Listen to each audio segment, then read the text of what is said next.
नमस्कार, आपण पाहत आहात रयत संवाद न्यूज चॅनल। स्पर्धा परीक्षा मार्गदर्शक धानया कवडगी यांचा केएलई सोसायटीचे चेअरमन डॉक्टर प्रभाकर कोरे यांच्या हस्ते विशेष सन्मान। स्पर्धा परीक्षा मार्गदर्शक धानया कवडगी सरांच्या प्रेरणेमुळे मी सेट परीक्षा उत्तीर्ण झाल्याचे प्रतिपादन कोल्हापूर येथील प्राध्यापिका सायली पाटील यांनी केले। प्राध्यापिका सायली पाटील या सहकुटुंब अक्कलकोटला येऊन स्पर्धा परीक्षा मार्गदर्शक धानया कवडगी सरांची भेट घेतली।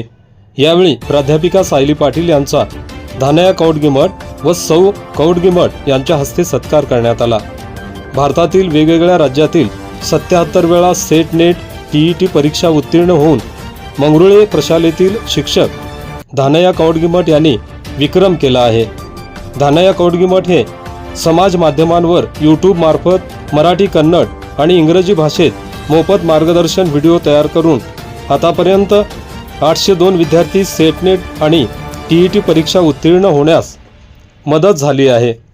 त्यांच्या या उपक्रमाचे सर्व स्तरातून कौतुक होत आहे। धानया कवडगी यांच्या या कार्याची दखल घेत केएलई सोसायटीचे चेअरमन डॉक्टर प्रभाकर कोरे यांनी त्यांचा बेळगाव येथे विशेष सन्मान केला आहे। धानया कवडगी यांच्या मार्गदर्शनाचा स्पर्धा परीक्षा अभ्यास करणाऱ्या हजारो विद्यार्थ्यांना फायदा होत आहे।